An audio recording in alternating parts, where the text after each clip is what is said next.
Prepare yourself to feel powerful, to be mighty. All your foes will fall to the strength of your sword and the sheer destruction that you can cause. We have but one objective, and that is to deal as much damage as possible without placing any care into anything else. We value strength and strength alone.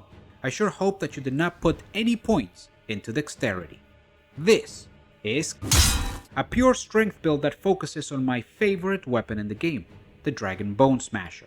Named after the beautiful sounds of your enemy's demise, will take you far into the game. It will help you beat it, and it will get you all the way to New Game Plus 5. There is no stopping this train, because damage is damage. As always, we will review the stats of this build, the equipment that we use, and of course its applications in both PvE and PvP.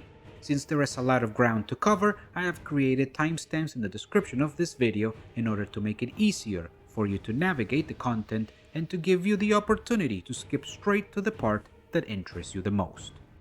Let's get started. The objective of this build is to deal damage by reaching the highest AR that we can with a weapon through maximizing the power of the devastating Dragon Bone Smasher. With pure damage, great reach, and the capability to send flying most enemies in the game, we will have a weapon and a build that is unstoppable as long as you land the hit. Being able to melt the HP of bosses in PvE and offering the exact same with additional options in PvP, this build will not only perform for you, but it will also provide, in my opinion, the most fun you can have in this game. To reach this objective, we will be running the following stats. Start the game as a Templar Knight. This class is the most efficient to reach the required stat block, allowing us to make use of every soul level possible. I created this build to be efficient in both PvE and PvP, so we're sticking to soul level 120. Finally, this is the stats block that you want to end up with. 50 Vitality, 19 Intelligence, 40 Endurance, 50 Strength, 12 Dexterity, 6 Magic, 16 Faith, and 7 Luck. To reach this point, I recommend that you take the following path. Your first priority should be to get your Vitality and Endurance to 20. These are the stats that will allow you to take more hits and attack more times while maintaining good mobility. When you start a build from scratch, being able to live is more important than dealing damage. Your second priority is to take Strength up to 20. This is the minimum that we need in order to use the Dragon Bone Smasher while two-handing it. We want to be able to use this as soon as possible. The base level of Dragon Bone Smasher is already enough to get you through the first game cycle. Your third priority is to get Intelligence to 19 and Faith to 60. We need these to have enough caster slots and MP to use the 2 spells that we require. Your fourth priority is to get your Vitality and Endurance to 40. At this point, you should be nearing New Game Plus, so we need the extra health to survive and the extra endurance to be able to carry and swing the Dragon Bone Smasher. Your fifth priority is to take Strength all the way to 50. Now that we have our survivability in check, it's time to max out our damage. Your final priority is to take Vitality to 50, giving us just a bit more health in case we take a hit. So, why do we use these stats? Allow me to explain. Vitality at 50 because it gives us a very healthy character. We will be able to enjoy a total of 1500 HP in human form, 750 HP in soul form, and 1050 HP in soul form with the Cling Ring. These numbers are very solid and they help us to take a hit or two in case we miss our attacks. Intelligence at 19 because we need 3 spell slots in order to cast our preferred weapon buff, Cursed Weapon. It will also give us enough MP to cast this and our preferred miracle, Second Chance. Endurance at 40 because we want the most stamina possible for mobility and weapon swings. And the extra equip burden opens up your options for Fashion Souls. Keep in mind that the Dragon Bone Smasher is a very heavy weapon. Strength at 50 because this is our main stat. We want to deal a lot of damage, and our weapon of choice has great scaling with this stat. Having this much strength is a big part of dealing the damage that we deal. Dexterity at 12 because it is the main starting value of Templar Knights. We do not touch it and do not even think about putting points here. Magic at 6 because it is the base value for Templar Knights. This build does not require any magic either for spells or weapon scaling, so we do not need to increase it at all. Faith at 16 because it is the minimum that we require in order to have 2 miracle slots and be able to cast Second Chance. Finally, Luck at 7 because it is the base value for Templar Knights, and we do not need it at all. Moving on to the equipment, you will notice that I am using the Dragon Bone Smasher. This is my favorite weapon in the game, and it just destroys. This thing can carry you through your first game cycle and make any other New Game Plus and beyond very easy. I made this build in order to maximize its potential, but there are other weapons that you can use too. In fact, I keep a Crushing Nightsword and a Crushing Claymore in my inventory at all times, in case that I happen to be fighting in a tunnel or in a small space where my huge sword would be clanging all over the walls. This is, in the end, a pure strength build, so any other strength weapon would also be very useful. I mentioned the Crushing Nightsword before. This is a great weapon if you choose to go with a sword and board playstyle. Pick up a shield and get to work. On the offhand, I run 2 pieces of equipment. First is a Blessed Knuckles plus 5. I run this for 2 reasons. First, the health regeneration.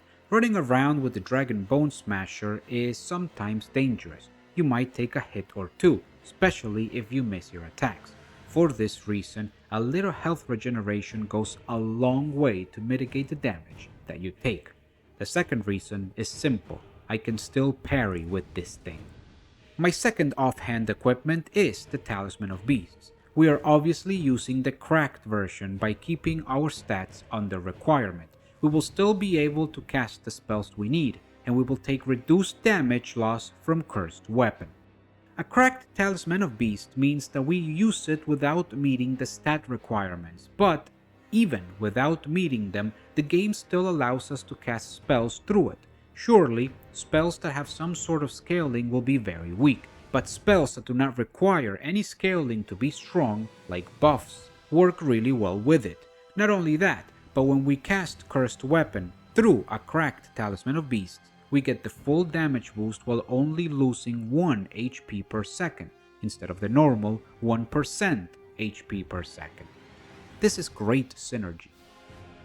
In regards to rings, I am currently using the Regenerator's Ring and the Cling Ring, but these are very much left to preference. In my opinion, the Regenerator's Ring is very powerful because it stacks with the Blessed Knuckles for a total of 10 HP per second regeneration. This is more than enough to counteract the health loss from Cursed Weapon. I choose the Cling Ring because with this build I usually play in Soul form. That being said, if you prefer to play in human form, there are other good ring choices. The first I want to highlight is the Eternal Warrior's Ring. Swinging the Dragon Bone Smasher takes a lot of stamina, so it is useful to be able to regenerate it faster. Other than that, the typical resistant rings are also very good choices if you want to counter a specific boss.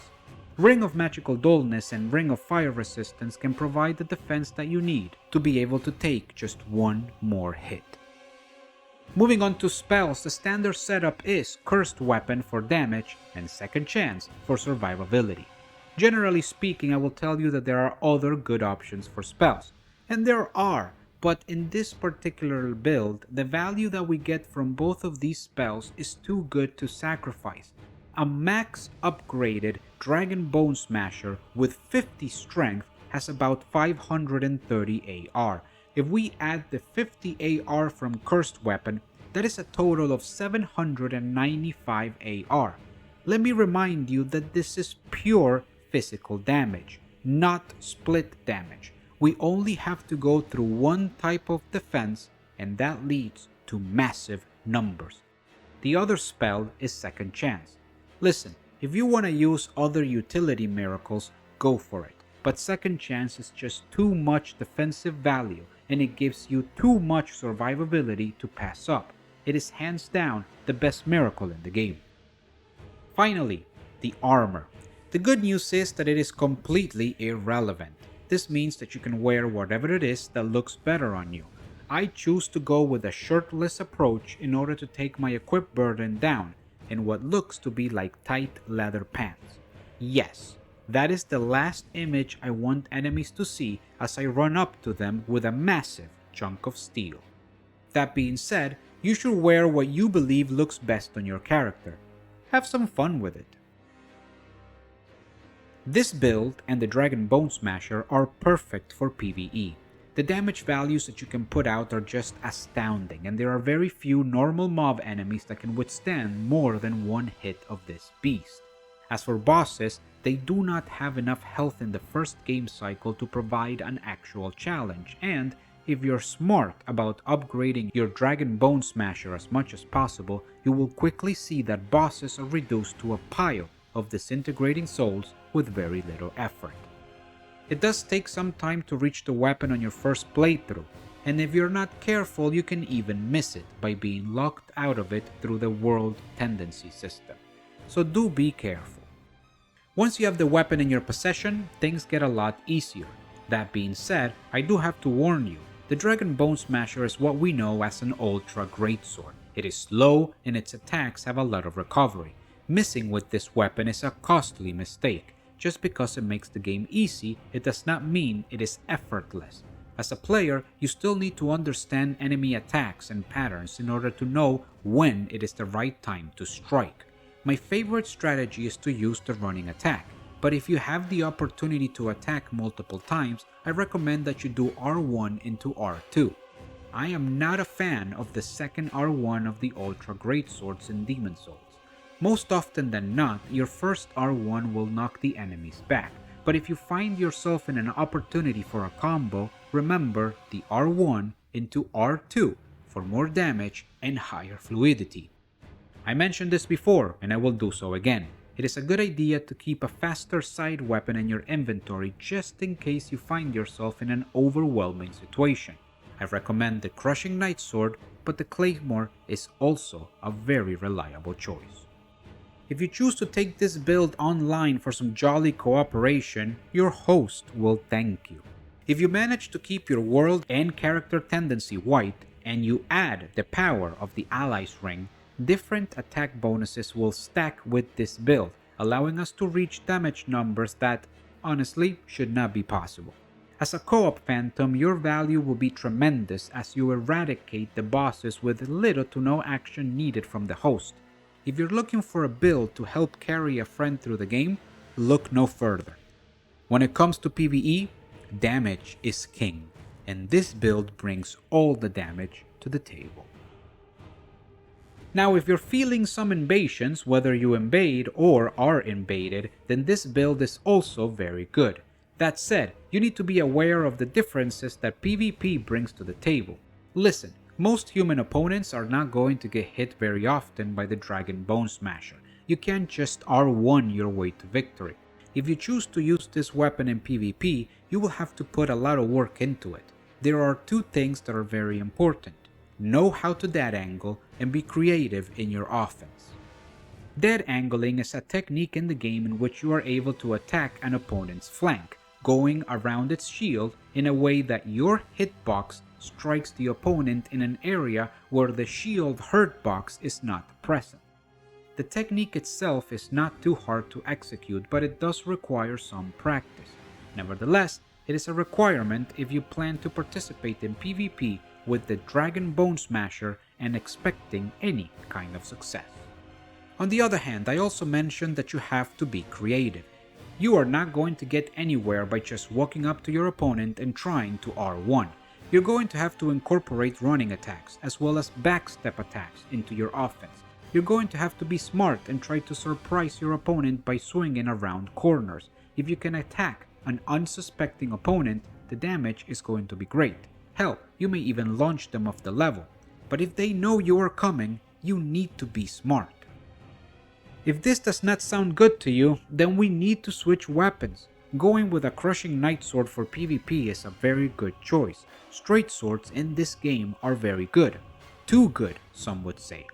Combine this with the fact that shields are also very good, and you can see why the sword and board style is so effective when it comes to PvP. A crushing claymore is also a very good choice here. It does less damage than the Dragon Bone Smasher, but it is quicker and it maintains the ability to dead angle. Both of these are very good alternatives to take this build into some PvP. The final note is simple. Damage is damage, but it is useless if you can't land the hit. This build is not an automatic victory in PvP. Player skill is very much needed. This is a build created for damage and an absolute force of destruction when it comes to PvE, both single player and co-op. It is also one of the most fun playstyles that you can use in this game, and it will never disappoint you. That said, if you bring it into PvP, be careful, as it does require some practice and awareness. I would definitely say that the Dragon Bone Smasher is better suited for PvE than PvP, but don't let that stop you. This build offers other alternatives when it comes to weapons that will allow you to adapt to most situations in the game. This build performs very well, especially if you're able to get it going on your first playthrough. It is a reliable, fun way to get through the game, and it definitely takes away some of the anxiety that can exist with Souls games. I recommend it to anyone that needs some mindless fun. Thank you very much for your time, and I hope I get to see you on the next one.